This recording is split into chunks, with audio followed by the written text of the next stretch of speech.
Uning lablari peshonamga tegdi. Keyin yuzimga. Nihoyat lablarimiz birlashdi.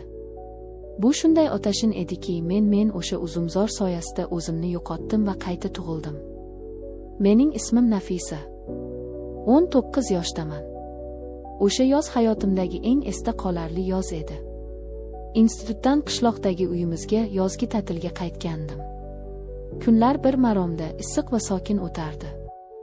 Ammo kechalari boshqacha edi.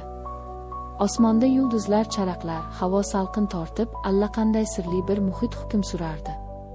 Qo'shnimiz Saodat opaning o'g'li Azamat. U mendan 3 yosh katta. Bolaligimiz birga o'tgan. Birga o'ynardik, birga ulg'aydik. Lekin men institutga ketganimdan keyin u ancha o'zgargandi. U endi yigitcha emas, haqiqiy yigitga aylangandi. Bo'ylari cho'zilgan, yelkalari kengaygan, nigohlari esa endi bolalarcha beg'ubor emasdi. Ularda boshqa bir ma'no, boshqa bir olif paydo bo'lgandi. Yoki men uni shunday ko'rayotgandim. O'sha oqshom men hovlimizdagi so'rida yulduzlarga termulib choy ichib o'tirardim.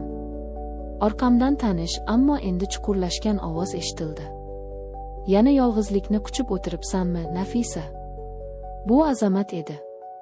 U kulib turardi, ammo ko'zlari meni butunlay boshqacha o'rganardi. Yuragim gupillab ketdi. Salqin havoda o'tirgim keldi, dedim ohista. U yonimga o'tirdi. Bir muddat jim qoldik. Faqat chigirtkalarning chirillashi eshitilardi. Sen ancha o'zgaribsan, dedi u nihoyat, ovozi negadir bo'g'ilib. Go'zallashibsan. Men qizarib ketdim. Boshimni egdim. Sen ham, dedim pichirlab. Suhbatimiz avvaliga bolalik xotiralari bilan boshlandi, kulishdik. Lekin asta-sekin suhbatimiz jiddiylashdi. U shahardagi ishlari haqida, men esa o'qishim haqida gapirdim. Lekin gaplarimiz ular shunchaki gap emasdi. Ular orasida aytilmagan so'zlar, yashirin nigohlar bor edi. Birdan u jim qoldi. Menga shunday tikilib qaradiki. Bilasanmi, Nafisa? Men seni ko'p yillardan beri boshqacha his qilaman. Avvaliga bu shunchaki qo'shnichilik mehri, ukalik mehri deb o'ylardim. Lekin sen ketganingdan keyin seni shunday sog'indimki. Sen ulg'ayganing sari sening ko'zlaring, sening kulgularing meni aqldan ozdirdi.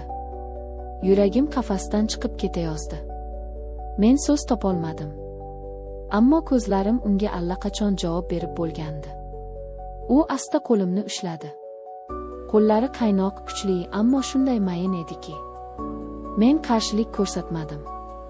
Bu men kutgan, ich-ichimdan orzu qilgan lahza edi. Qo'rqyapsanmi? Yo'q. Faqat bu tuyg'u bu shunday kuchli ediki. Yuragim bo'g'zimga tiqilgandek edi. Azamat asta qo'limdan tortib o'rnidan turdi. Meni hovlimiz orqasidagi oy nurida yaltirab turgan uzumzor tomon boshladi. O'sha yerda salqin toklar soyasida biz yana yuzma-yuz keldik. Havo yomg'ir hidiga to'lgandi. Go'yo tabiat ham bu tunning sirli bo'lishini bilgandek edi. Menga yaqinlashdi. Nafasi yuzimga urildi. Uning lablari peshonamga tegdi. Keyin chakkalarimga, yuzimga. Nihoyat lablarimiz birlashdi. Bu mening birinchi bo'sam edi. Ammo bu shunchaki oddiy bo'sa emasdi. Bu yillar davomida yig'ilgan sog'inchning, aytilmagan hislarning portlashi edi. Bu shunday mehrli, shunday ehtirosli ediki. Men ko'zlarimni yumdim. U meni bag'riga bosdi. Uning quchog'i shunday issiq, shunday himoyalovchi edi. Men unga suyanarkanman, butun dunyo yo'qolib qolgandek tuyuldi. Faqat u va men. O'sha tun biz oramizdagi his-tuyg'ularga bo'ysundik. Uning o'pichlari chuqurlashdi, talabchanlashdi. Qo'llari sochlarim orasiga kirib, boshimni o'ziga tortdi. Mening ham qo'llarim beixtiyor uning kuchli yelkasini topdi. Bu men yillar davomida orzu qilgan his edi. Uning qo'llari belimdan pastga sirg'alarkan, men titrab ketdim. Nafisa jonim, dedi u hansirab. Men to'xtay olmayman. To'xtamang, dedim men ham pichirlab o'zimni yo'qotib. U meni avaylab yerga, yumshoq maysaning ustiga yotqizdi. Oy nuri uzun barglari orasidan tushib, uning yonib turgan ko'zlarini yoritardi. U sekin ko'ylagimning tugmalarini yecha boshladi. Uning barmoqlari tanamga tekkanida men olov bo'lib yonayotgandek edim. Men uyalardim, ammo bu uyat shunday shirin ediki. U yechindi. Uning kuchli, yosh tanasi oy nurida yanada jozibali ko'rinardi. U mening tanamni o'rganar ekan, men hayajondan nafas ololmay qolgandim. Uning lablari, uning lablari. Ular mening tanamning har bir nuqtasini uyg'otdi. Bo'ynimni, yelkalarimni, ko'kraklarimni. U ularni avval mayinlik bilan o'pdi, keyin esa uchidan sekin tishlab oldi. Men urib yubordim. Bu lazzatdan boshim aylanib ketdi. Men uni mahkam quchoqlab, tirnoqlarimni yelkasiga botirdim. Uning issiq nafasi kindigimdan pastga tushdi. Uning tili. Men bunday lazzat borligini bilmagandim. Men faqat ingray olardim. U mening ayolligimni shunday ehtiros bilan o'pardiki. Men aqldan ozayozdim. Men butunlay unga taslim bo'lgandim. Nihoyat u ustimga chiqdi. Uning qattiq turgan vujudi oyoqlarim orasiga yaqinlashdi.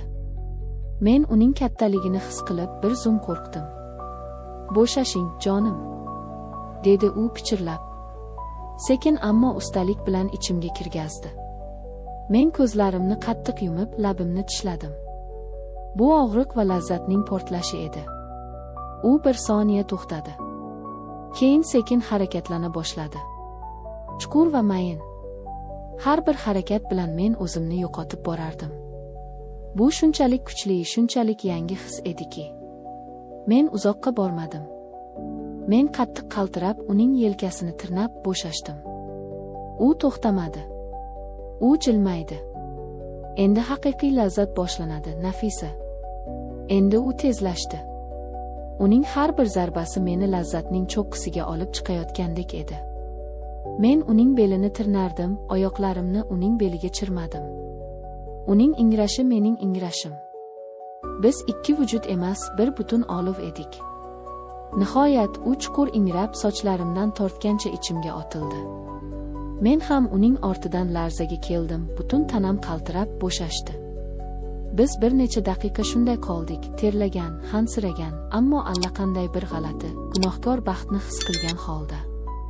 Ertasi kuni tongda uyg'onganimda tanam og'riqdan zirqirardi. Ammo lablarimda uning bo'sasining ta'mi, qalbimda esa iliqlik bor edi. O'sha kundan keyin bizning yashirin hayotimiz boshlandi. Kunduzlari shunchaki qo'shnilar. Kechalari esa imkon topildi deguncha o'sha uzumzor soyasida uchrashardik. Biz gaplashardik, kulishardik va sevishardik. Har bir uchrashuvimiz avvalgisidan ham otashinroq bo'lardi. Men uning tanasini o'rgandim, u menikini. Biz bir-birimizga to'ymasdik. Men endi avvalgi tortinchoq qiz emasdim. Men sevgan va sevilgan ayol edim. Men undagi bu o'zgarishni his qilardim. Men senga uylanishni istayman, Nafisa, dedi u bir kuni sochlarimni silab. Sensiz yashay olmayman. Sen men uchun birinchi va yagonasan. Yuragim erib ketdi. Bu men orzu qilgan so'zlar edi.